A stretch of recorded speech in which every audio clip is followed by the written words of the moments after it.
Hello and welcome to the Gaz Williams Show with me, Gaz Williams, funnily enough. Thank you so much. We're going to be having people join us live. So if you're watching this after the fact, maybe skip forward a little bit. But yes, hello and welcome.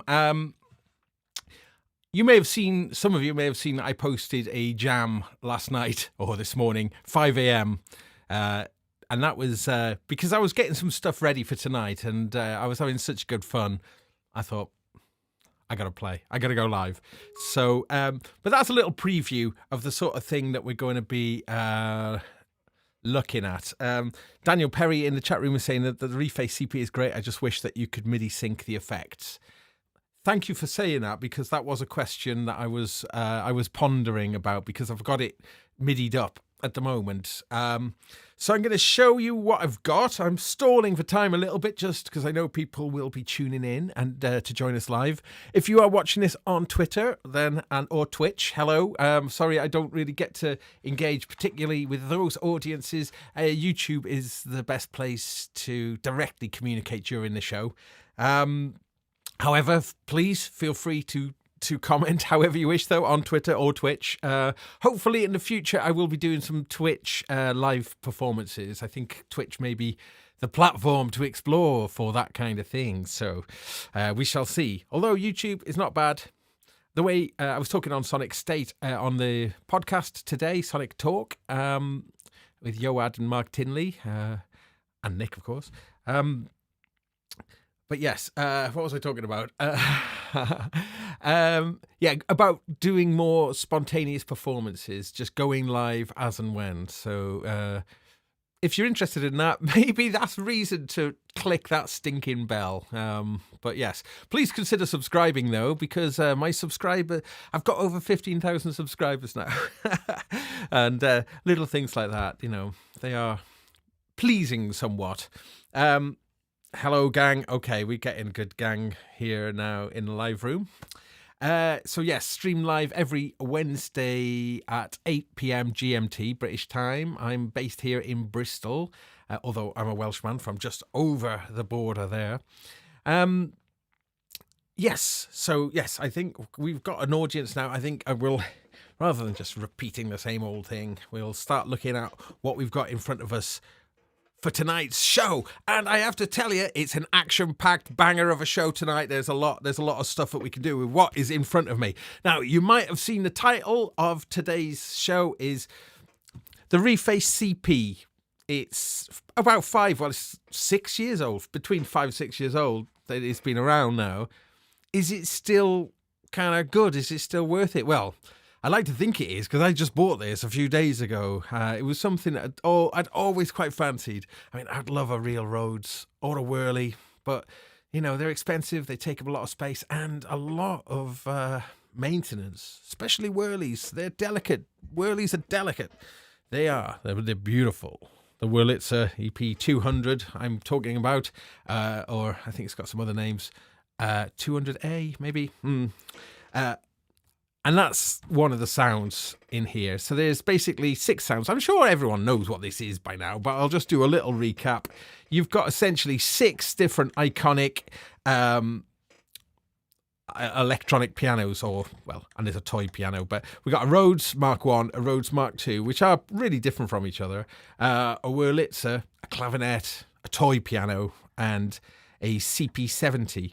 But there is this... I've got a sustain pedal, but there is this hack as well. May as well do this now. Knock the volume down. If you turn this knob, if you kind of hold it between settings, you can kind of feel it's locked on a setting, but it's sprung. So if you hold it in between and power it up, when all the 6 little LEDs light up like that,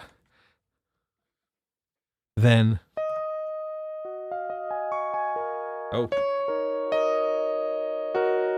you get an acoustic piano. And you can apply the effects on the acoustic piano. Might not be the greatest acoustic piano, But it's kind of nice that it's on there. And then you can just twist to get out of it. A little bit of an odd way of accessing a sound, like a little hidden piano. However, it's there, and it's an okay sound. It's quite nice to have a little piano. Now, so it's a funny old thing, isn't it? The CP, with its built-in speakers, which I quite like. I think that when you're in a quiet room and you're sitting playing it, and the sound is only coming out of the little speakers, it's okay. It's quite nice. You do feel the stereo pan if you're using the tremolo, and we're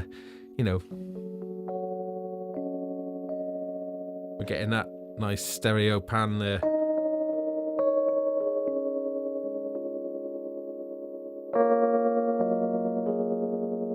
But you hear that out of those little speakers, and there is an auxiliary input as well, so that's always cool to have on something like this. Now, oops, that was jumping to the next thing. So also set up as well, I've also got, in this little bit of a unconventional setup, but in front of me here is a Arturia Keystep 37. And that's plugged in because you've got all of that fancy stuff that you can do.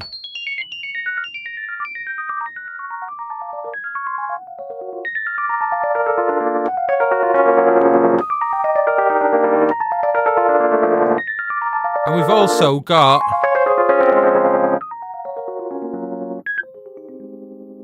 a Strymon as well. Even though there's nice effects on the CP,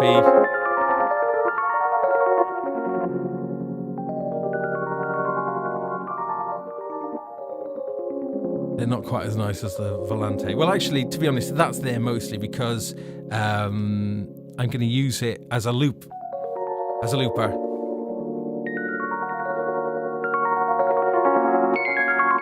Daniel Perry saying, I want the YC2. I do as well. That's the little organ that they do. Now, Nick Batt was talking about this earlier, and he said what he really liked about it was the array of effects being like instant Lalo Schifrin. And what he means by that is that the effects, just very quickly, you can get those kind of super cool, iconic sort of 70s sounds. Obviously, tremolo, but we got phaser as well. And you've got a reverb, which is a nice sounding reverb. Max it out.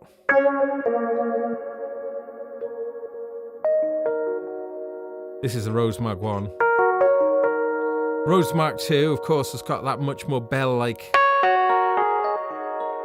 sound. I don't know how many velocity layers or anything is going on in this sound engine, or if it's physical modeling. Don't know if the chat room can assist in that. I don't know what the heritage particularly of the sound engine is. I think it's probably something from the motifs, maybe.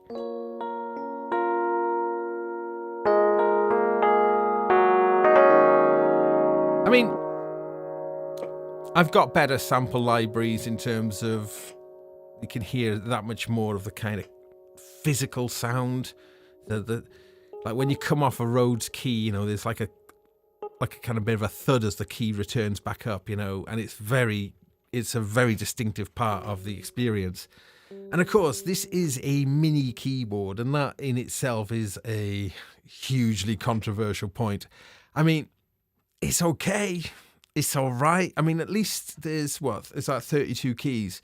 So 32 keys is a huge step up from 25 keys, which feels so inhibited. But better, I would argue, though, is 37 keys. That feels the bare minimum, and and my Novation SL is 61 keys, and that feels That feels okay. That feels pretty good. But my 88, which isn't in here anymore, is it's a funny old thing. However, this is one of the things I wanted to mess around with tonight. Is one of the things that's quite funky about the CP is the octave switcher being a slider, and the fact that your little finger can access it, you know, in a sort of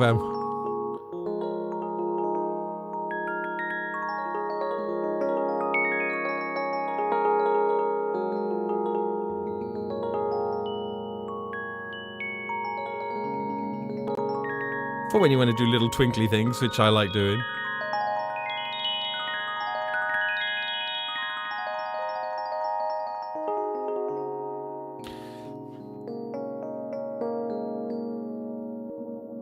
Phaser. It's gone a whirly now.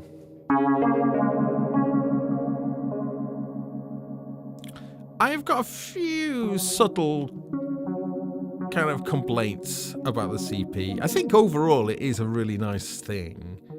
You know, I think the sounds are... There's a lot of them, even though there's not many of them. You've got 6 sounds and that acoustic piano, but the effects let you take it into kind of some pretty cool places. Like, let's get the wah, for instance, with loads of delay and reverb, can start taking on like quite a cool synthy thing, like with a clav maybe.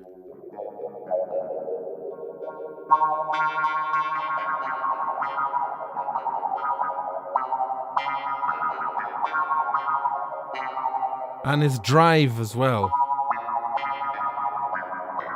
But I wish that there was like some sort of output EQ filter. I think that would have been really cool. She could really brighten or darken the output.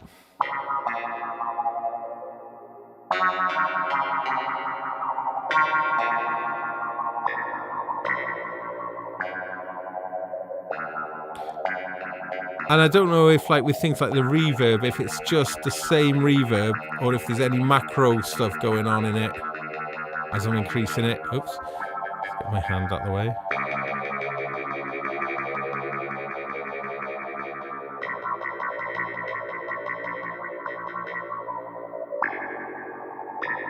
Oh, yeah. Harry Turner suggested this one. This is one of the quite funky ones. If you put the delay, max it out, but minimum, you can get these weird little things.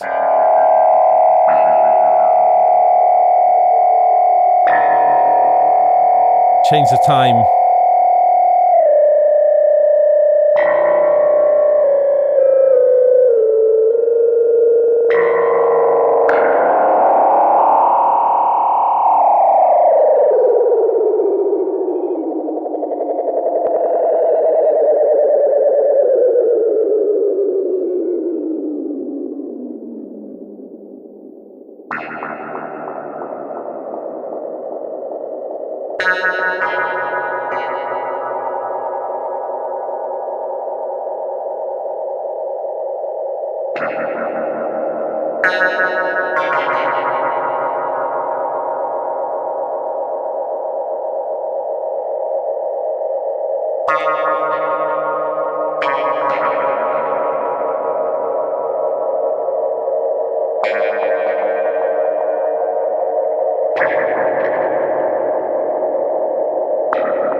Yeah.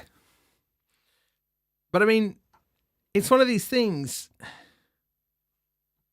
you know, we know that the underlying technology in this is probably quite out of date in a way in terms of its DSP, and that you could potentially make a modern one with faster DSP, with more samples, more realism. But that hasn't come yet. I kind of held off thinking it may have been a Reface 2 lineup coming out. But apparently these have been and continue to be, the whole range have continued to be good sellers for Yamaha, which, you know, fair play. Probably the organ less so, I would have thought, maybe. It's lovely though, the little red YC organ. I had a really early prototype, but it didn't work. I will get one at one point.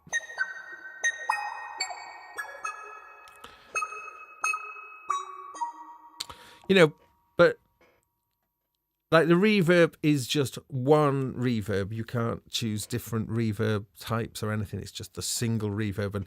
And that's one of the things about this. It's got like a kind of limited array of what it's got, but within that is enormous amounts of potential. Yoad was talking about limits giving you creative powers today on the show. You know, we absolutely know about that, and I think this plays into that idea of a fairly limited array of stuff, but it's a universe really inside of here of potential. I wish I was a better pianist, really. Yeah. Oh, right. Sorry, I'm checking in with the chat room. Yeah. Oh, yeah. Filter. Thank you, Andrew Brooks, mentioning FFS, February filter sweep. So I guess people with moneyed advert-enabled channels like my own are going to upload a video of a filter sweep just to see what happens, because there's been more copyright strikes over just someone doing a filter sweep. It's like, no, this isn't right. This is stupid. This isn't kind of copyright. This is just, it's just not working properly. This is rubbish. So if FFS can help in any way to, to break the system even more. I might have talked about this before, but what I've been intending to do, gosh, it's just going to be time consuming why I haven't done it, but to take a really famous song, like a Beatles song, and to take it into Melodyne and to change, like, on a really fractional level, the tempo map. So the tempo map has got loads and loads of movements in there, but micro tempo movement, just, but maybe just going over about a 10 BPM range, taking you up into the chorus a bit faster, and then the chorus slowing you back down. And you go through a really famous song, making like every single beat in a different place, like every single beat. And then the pitch, have it tuned like in a certain way, but every phrase is pitched in a slightly different way. And anyway, the upshot of this is, I wonder then if you could play like a really famous song, and the changes that you've made, it still sounds like the same song. You don't really notice it being different, but those changes completely fox the algorithm. Yes.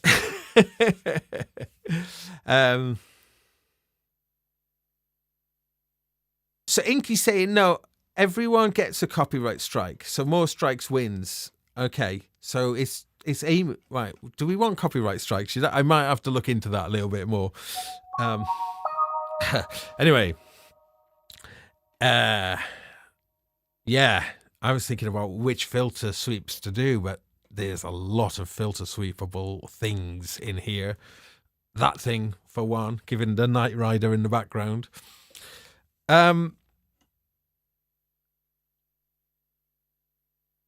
Yeah, just checking with the chat room. Okay, so anyway, back to the topic at hand. So the thing with this CP is that no one really brought anything out better since it came out. I mean, there hasn't been anything else that offers quite the same experience. So I think that's why they're still on the market. Because, you know, the music technology market moves unbelievably fast. And things are just constantly, new stuff constantly coming all the time. So for things to have longevity, it's quite interesting. I mean, because like when you look at the Roland synths in the early 80s, for instance, just how long like the JX8P was made for and the Jupiter 6, and they got 2 years span or something. Those products weren't around for very long. You know, I mean, some things like the Juno 60 and 106 and the 101s or whatever. But a lot of those, they had really short lifespan. So kind of 5 or 6 years is quite good going, really. But I think one of the things that is also interesting to me, the OP1 continues to be is it the best-selling synth of the year, according to Reverb, maybe in Reverb sales? The OP1 again, which, given the price of the OP1, I might be wrong about this, but I think so. I think I heard something like that. But the OP1 is really old technology. I say really old. I mean, yeah, I think it's around 2010 or something when it first starts to appear. I think the DSP is equivalent to an iPhone 1, or, you know, it was not cutting edge DSP when it came out. And now, 11 years later,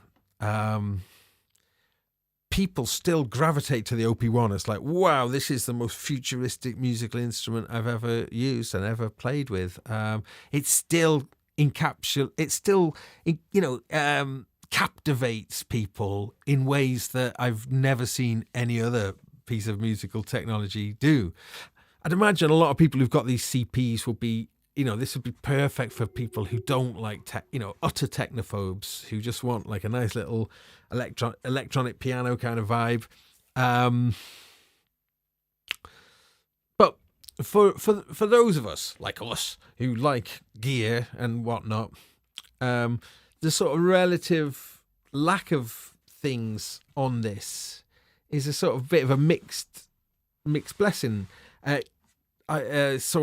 So you can't, apparently, as I've just learnt, synchronize any of the effects to the clock. But in a way, that's, if it is emulating essentially 70s electronic piano stuff, then none of that stuff was synced to a clock back then. Not really. I mean, yes, in the modular world back then, but so actually having things where you have to dial a tempo in manually, God, imagine that.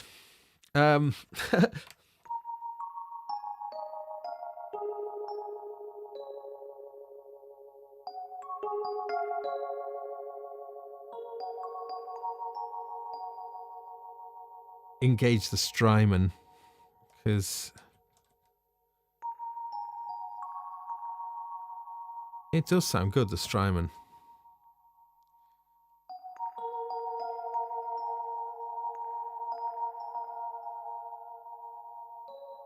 Oh yeah, the other week I was forgetting what the amber lights meant on these. These turn the heads on, but if they're amber, the volume level of them will be accented. So let's get some echoes on the go.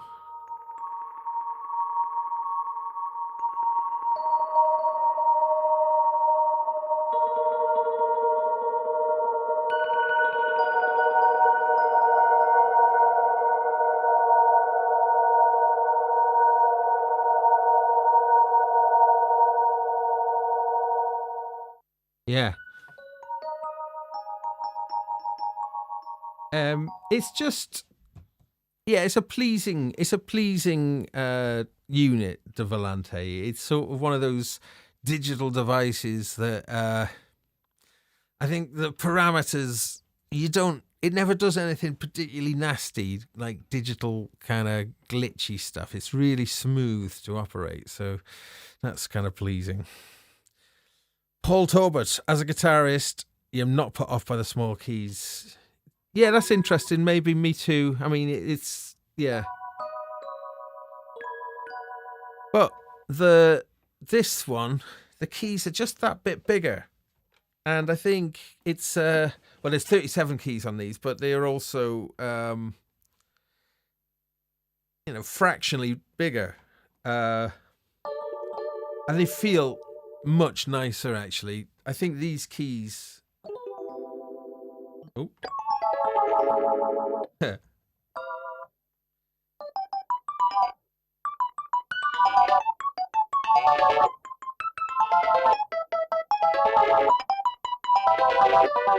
got quite a lot of distortion, and let's clean up the sound a bit. Okay.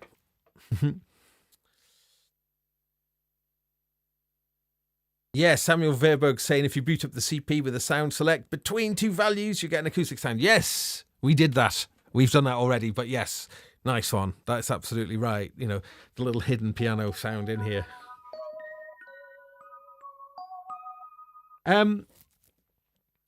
Yeah, so why did I buy this? What was my thinking?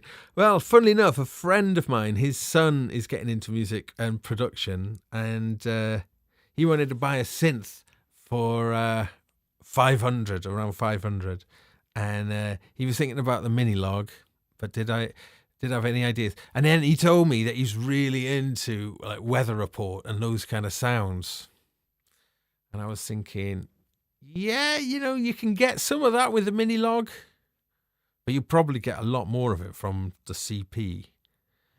Anyway, so it's always fun to spend other people's money. The two, I think, I'm not sure if he did go for the CP. He might have done, but I kind of sold the idea of the CP to myself, and I was thinking after the phone call, I was like, yeah, just a little thing that you could just grab, and it is that. It just covers a particular area, and it does it pretty well. But the fact that you can plug it into pedals, it's sort of it lives in a pedally sort of world. It's small. It's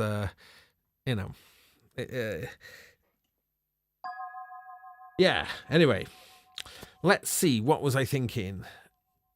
Yeah, cool. Nice to see everybody. If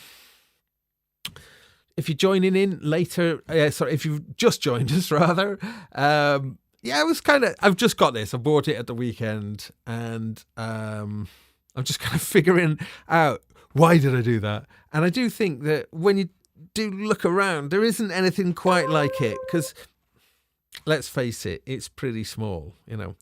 You can get guitar things that fit on all the Refaces, like they you attach them to the sides here, and then you can put a strap on them. What do you think? Electric piano kind of guitar. It's like a weird one, that is, but yeah. I've been thinking, and now this is going to sound appalling to a lot of you now, but I like to think of myself as a dancer. I'd like, that this is not a good dancer in any stretch, by any stretch really, but I like to think of myself as a dancer. I love doing dancing. I love doing a bit of just really freeform, crazy, stupid dancing. Why am I talking about dancing? Yeah, but yeah, I know why I'm talking about dancing.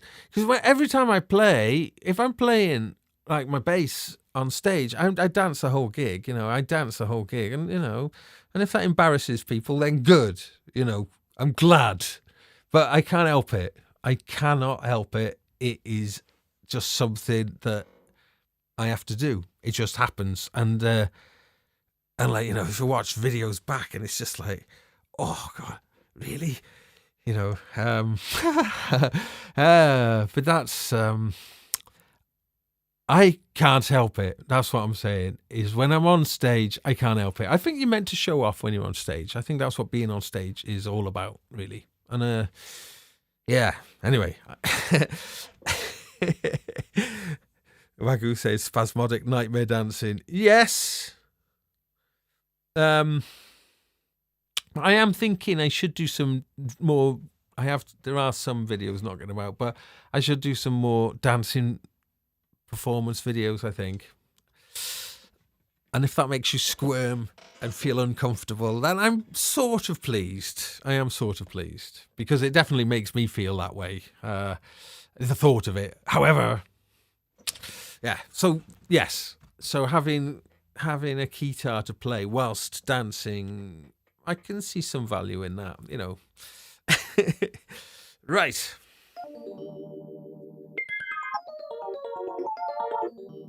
Cool. Right. Where was I thinking? Yes. So,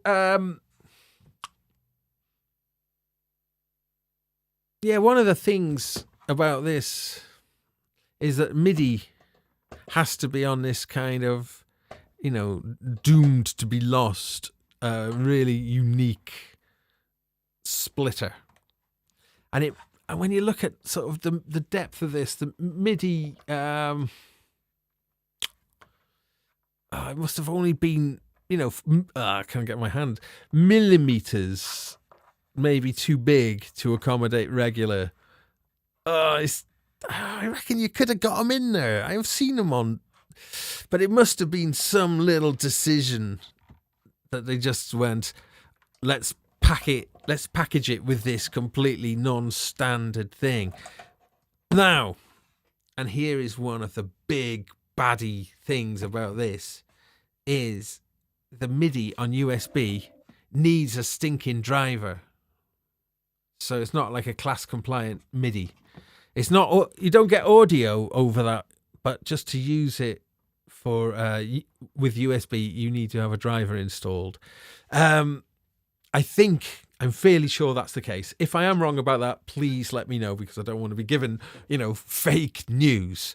But yeah, that appears to be the case. And I think, you know, that's a bit of a, I think it's a bit of an indicator as well of what Yamaha were doing back then that perhaps they wouldn't do now. I think that they would probably make all of their USB devices, all of their USB MIDI. Hang on, chat room is saying Korg needs drivers too. Native, yes, is saying the same Yamaha USB MIDI driver has been for the past 20 years. Yeah. No, I mean, this. I can see what you're saying, but like everything else that comes out now has class compliant USB. So it's just a kind of something that's the reason why I'm mentioning it. That is this being 5 or 6 years old, and the development time leading up to that puts it in a different era slightly. You know, however, it is still a current product. So. But there's nothing else quite like it. So, you know, great. You know, it's really cool. You know, I was wondering how you could actually improve on it, and I was thinking that you could probably make it just about this much bigger and get a bigger key bed in there and have them semi-weighted, just a little bit more substance to the keys, and it being just this big, just about that much bigger. You know, I think that would I think that would be amazing. I think it would. Yeah. It feels like it's just that little bit hemmed in, and I think a little bit bigger. And then if it was a bit bigger, you could have bigger speakers as well, and that would sound cool. So yeah, just a sort of like a third bigger. That would, yeah. But then other people will be looking at this going, oh, wouldn't it be cool if it was like a third smaller? Anyway. Yeah, so one of the reasons I've got this plugged in is so we can sequence stuff, and it is something that is nice. And I remember about it when I first started playing around with a 37, and then I forgot that it did it. And that is the scale quantizer. Quantizes it after you do all of the kind of transpositions as well. Let me just demonstrate what I mean, because it's a neat feature. Okay, so I'm going to make like the simplest sequence to demonstrate this. I just go, okay, that's our sequence.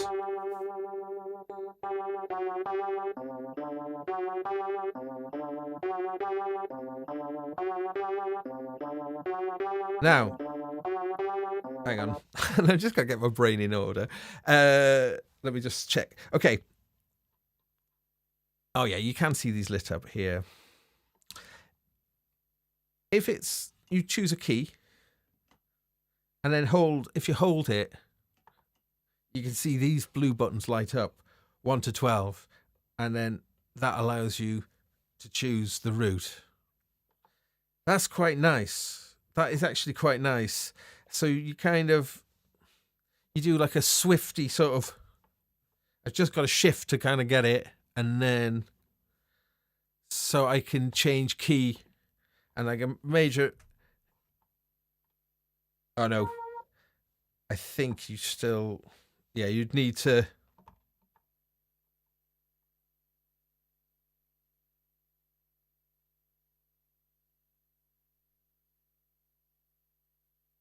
I don't know why. I can't. Yes, it was not selecting major there. Okay. Okay, I need to do a demonstration why that is cool. So I'm going to put, that was a rubbish sequence. Let me put a better sequence in.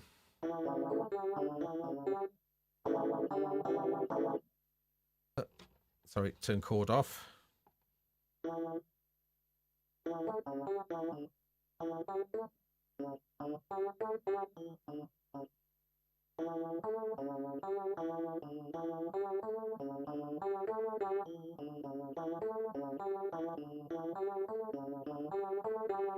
Okay.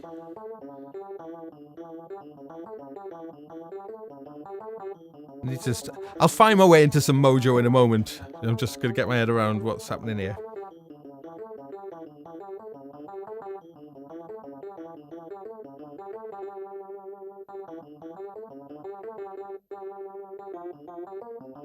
Transpose into a minor key now.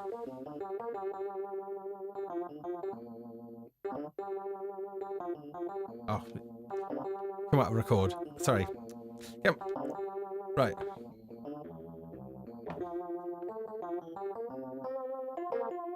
This is tuneless garbage. Let me start again and try and play something nice. I'm so sorry. That was actually like this. That was the soundtrack of my brain then. Oh, I'm avoiding chords. Let's play chords.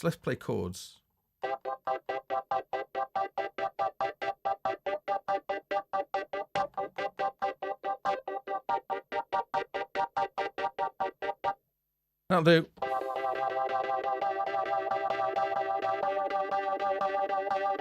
Out of record.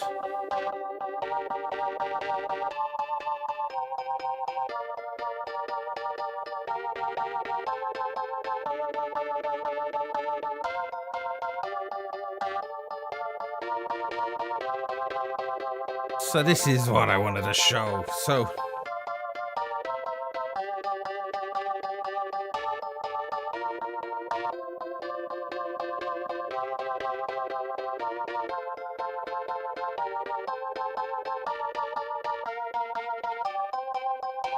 So it's kind of being able to move that sequence around and it lock all your notes.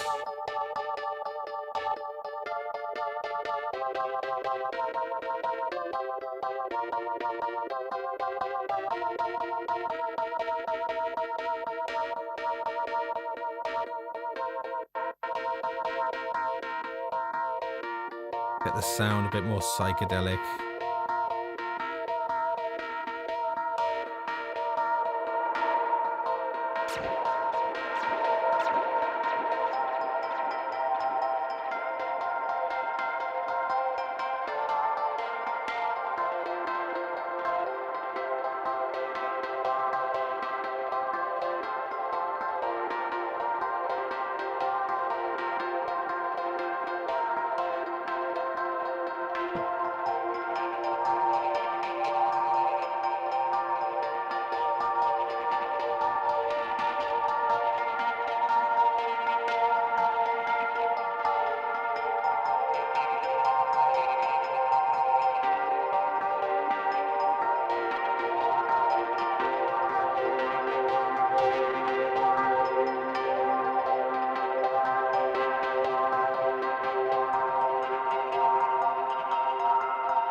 Yeah. Questions? What's now? Have I considered using MIDI loopers? So talking about, I have got lots of loopers here, but I have got some some things. No, I haven't actually. No, like a proper dedicated MIDI looper. It's just let's just see if we can make this thing vanish in a pleasing way.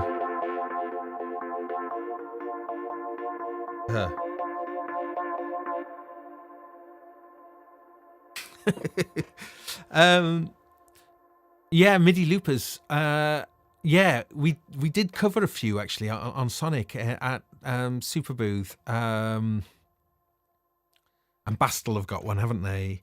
And what's the one we covered? That looked pretty cool. Yeah, I'd like to try one. Is the answer.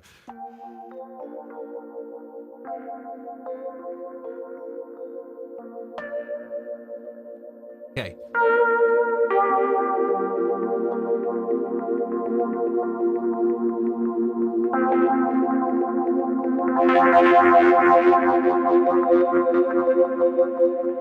So the distortions in what I've been doing have been coming from a few places, really. The drive was up on here, but also the Volante, the echo level, it's designed to be able to sort of drive a bit as well.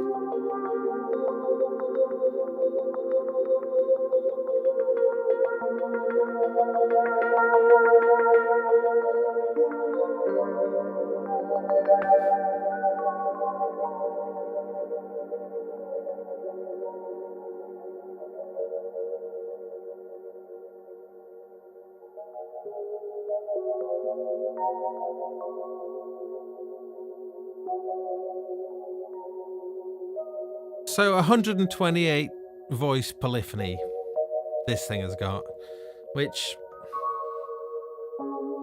that is one of the cool things.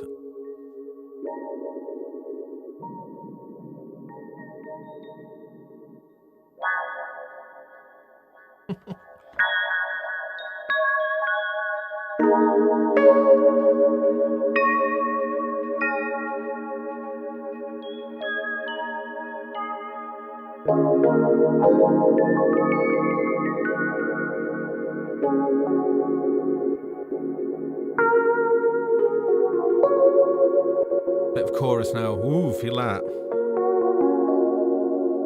Oh, that chorus is fat.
Oops.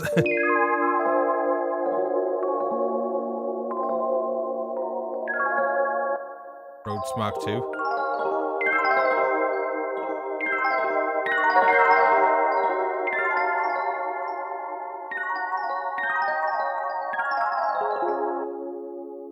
Yeah. So it's like you don't. Yeah, I mean, the Volante is obviously doing some very cool things. Let's just take that out. So when you're in the Volante, the looper, you have to kind of press and hold this until it changes green, and then you can bypass it. Yeah, so on and off, and then press and hold. Oh gosh, get me right up. Press and hold this until it goes, and then you're in the looper mode. Right.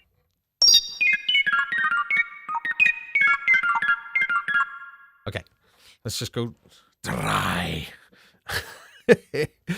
Okay.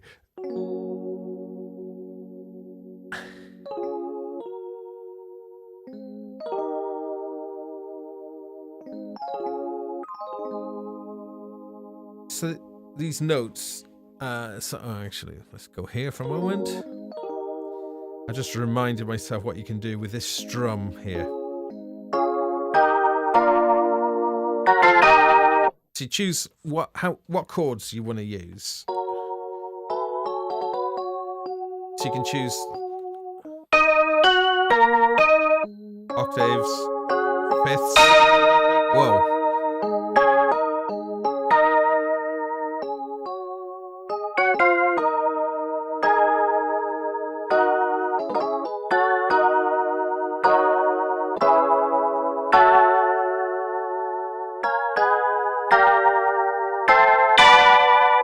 Sorry about this. Let's just take some of that.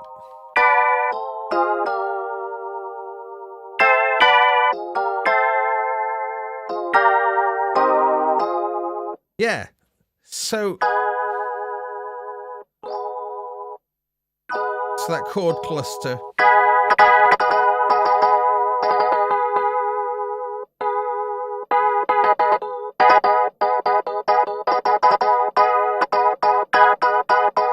You can just keep adding notes. 16 notes. So then the strum will then, if I turn the strum left, it will slow that. Oh,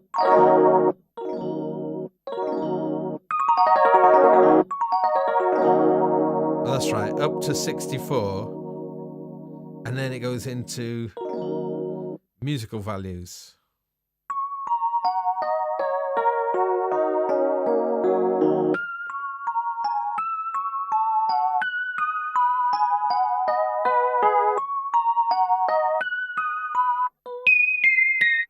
Okay.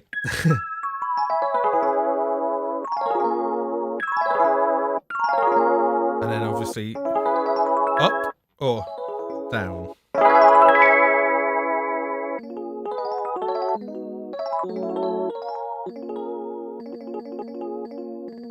So the reason why I'm messing with this sort of thing is well, actually, if I put the sustain pedal on.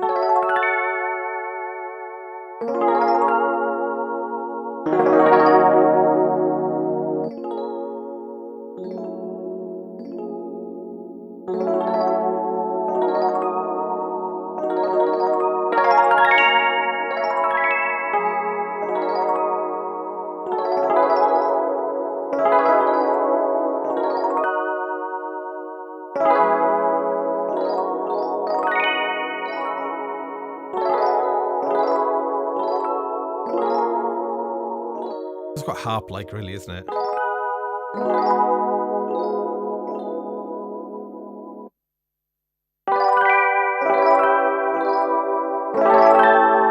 Like a nice, cheerful.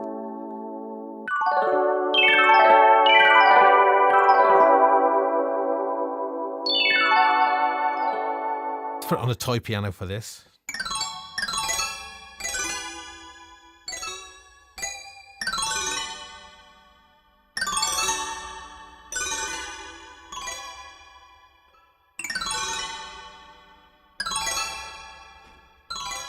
But there's no sustain in there. Clav, let's try it.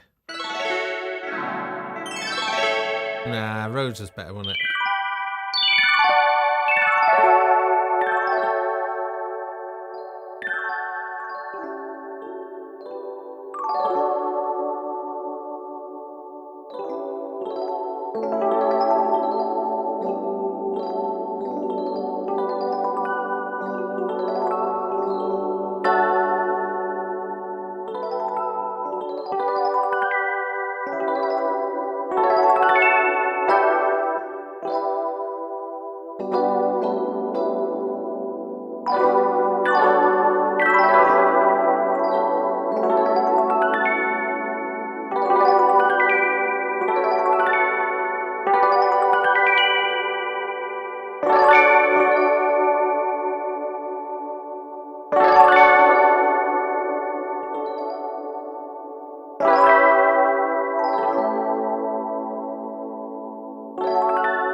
Yeah. So that's a pretty cool feature, I think. But yeah, because of all of our polyphony, that sort of stuff is a lot more fun than four notes. Well, I love 4-note polyphony though as well. Probably because I'm a bass player.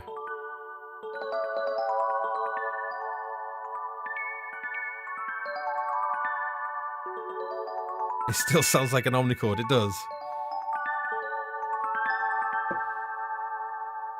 Turn the drive all the way up.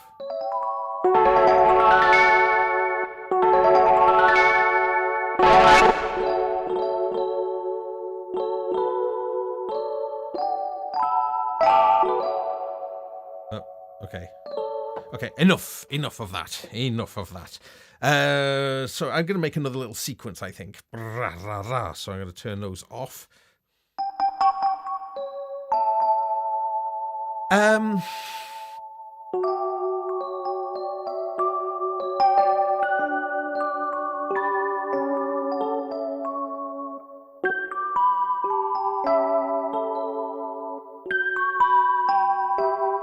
Okay, let's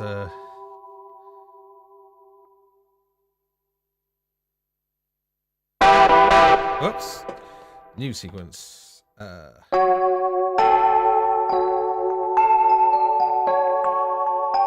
Okay, I'll do this 32 steps. Okay, there we go.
Yeah, I mean, it's just like really atmospheric, I guess. It's very easy to make atmospheric music with it.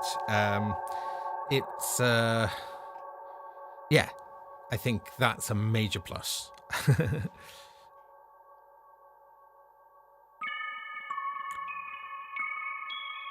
Shamus asking, I want to see how it fits with the bass sonically. Yeah, absolutely. I'll do some of that in upcoming shows, I think, with some looping with a bunch of different instruments. Oh, nice. That's still in record.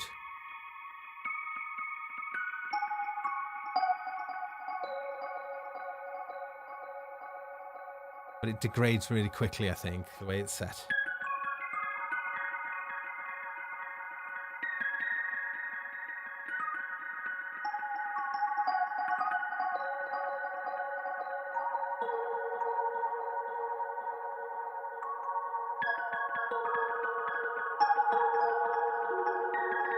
It's quite therapeutic, I think.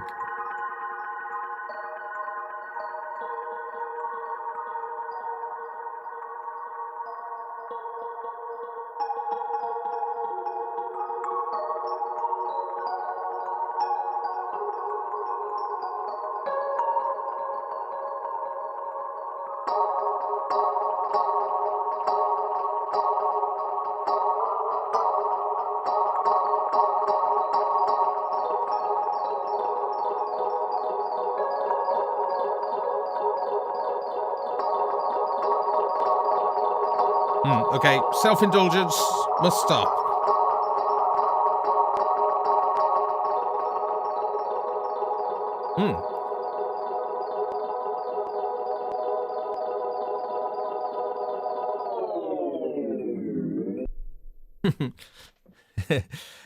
Right, how are we doing? Yeah, just I don't know how much to go on for really tonight, but yeah. Is the CP? I mean, how much did I pay for it? About 270 quid. So I haven't dropped a lot since they came out. Were they like around 300, maybe a little bit more? So around 270 quid. I remember when you could buy a Fender Rhodes suitcase for around that. Not anymore. I think it is worth it just because it is like, it's just a way of getting that stuff with, very fast, there's no real latency there, and 128 voices. So, yeah, so monster.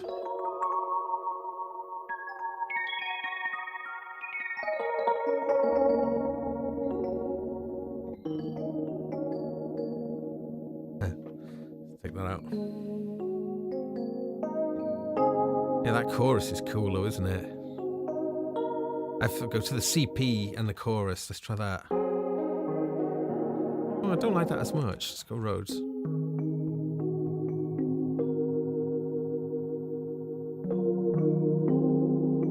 I mean, it is a particularly juicy chorus, that is.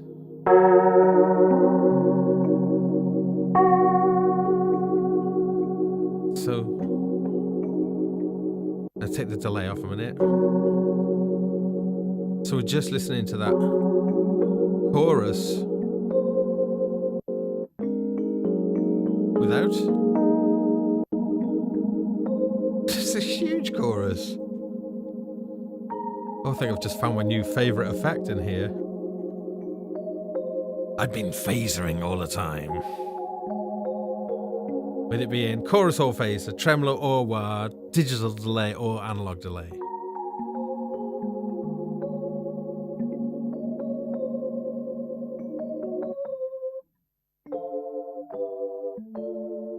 Yeah. That chorus is super cool.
Nice. Yeah. I don't want to bore you all tonight by just playing loads, but that's kind of what I want to do. Any questions from anybody who wants to know anything? I don't know if I can.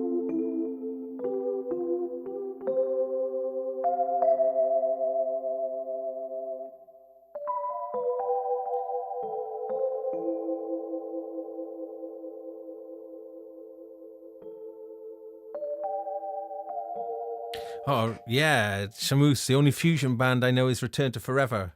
Give me one to check out if you have one. Fusion! Well, I mean, Weather Report, amazing. They're really, really, really great. But Brand X, which was Phil Collins in his kind of Genesis peak, was also playing in Brand X, which was... mostly British, I think, or entirely British fusion band. And they did some really cool stuff. Percy Jones, the bass player, is amazing. Oh yeah, big Passport fan. Yeah, they're good. Yeah. I should listen to more Passport, actually, yes. But I particularly like the Canterbury scene, the British kind of Canterbury scene, and the bands who sprung from that, like Hatfield and the North, and later on it gets more fusiony with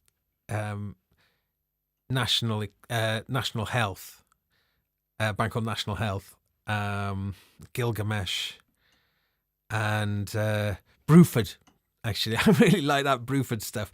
Dave Stewart's one of my heroes. He was the keyboard player in Hatfield and the North and Egg, and the Bruford band. I've always loved that Bruford stuff. It's I used to put it on in parties just to just to upset people. Yeah, Egg.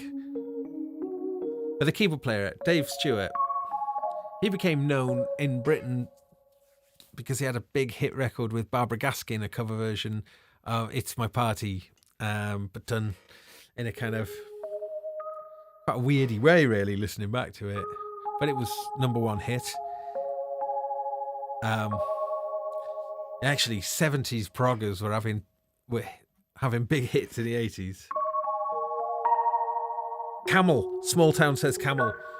I'm a huge Camel fan. They are one of my absolute favourites. I love them. The Snow Goose from 1975 is one of my all-time favourite albums. Not really fusion, but instrumental. But top drawer. I think Snow Goose is immense.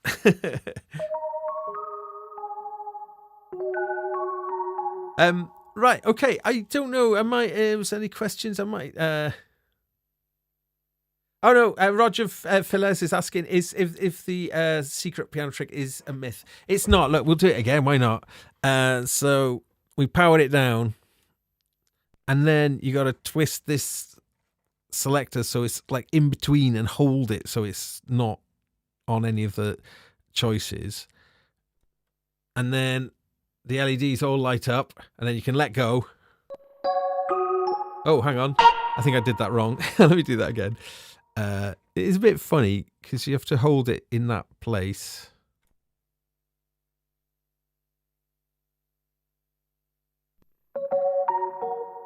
I think I've forgotten how to do it. So yes, it is a myth, apparently. There. Turn it on. Well, it did do it before, honestly. No, it's a myth. It used to work. No, I know it doesn't. So yes. So oh god, I can't leave it like that, can I? I can't have it just cease to work in between.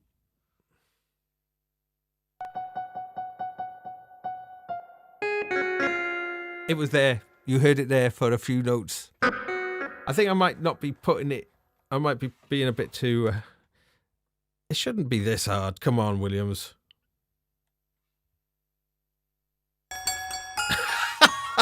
It is. Why? Why is that now being like that? Yes, it's just proving that it doesn't actually have that secret.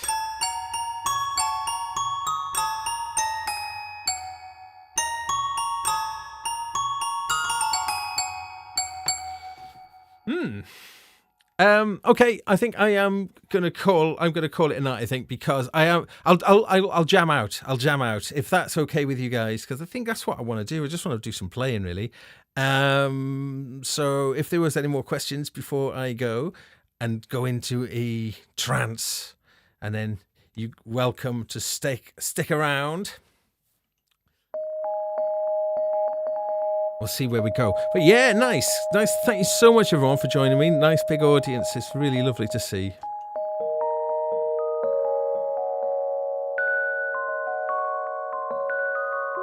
I think it's going to be a bit more plinky. Let's go from...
Right.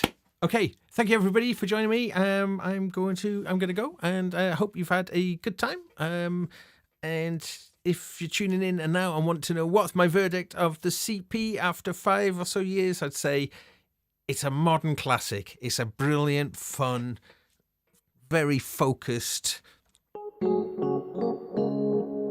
groovy piece of kit. Yeah. So still a thumbs up. It's still worth it. It is still worth it. Niggles aside, that overall I think it's a really cool thing. Couple it with more effects. I mean, it does have a great amount of effects on it, but couple it with something like that, and you know, it's into another realm. But as I've been using this thing as well, which brings a whole bunch of little joy, would anybody like another one of these jams, or should I sign off now? It's up to you guys. If you want to stick around and I have another kind of space out, I'd quite like to do that. I just don't know if it's that boring for you. I'll try and play in different scales, new notes.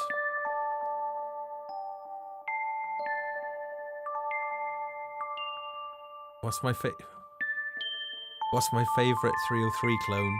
I'm not a mad fan of the 303. Wow, I am. They are great, yeah, but no.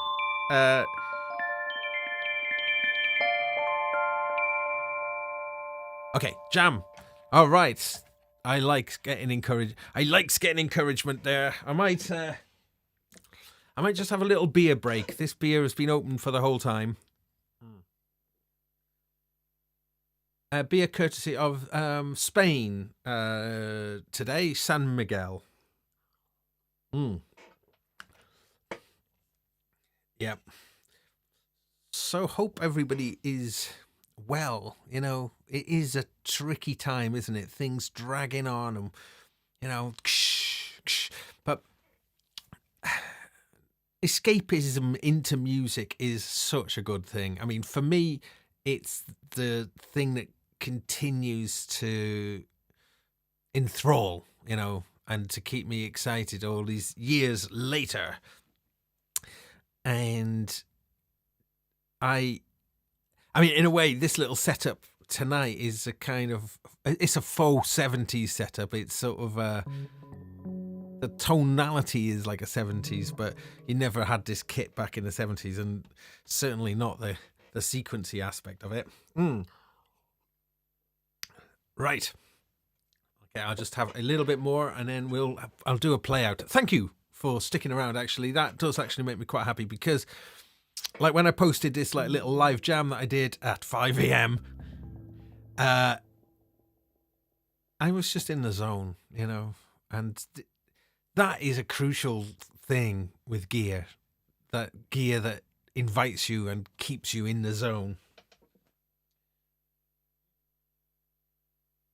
Right then, let us... Okay, see you on the other side. I'll try something different this time.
All right. Take care, everybody. Thanks so much for joining. This has been a lot of fun for me. And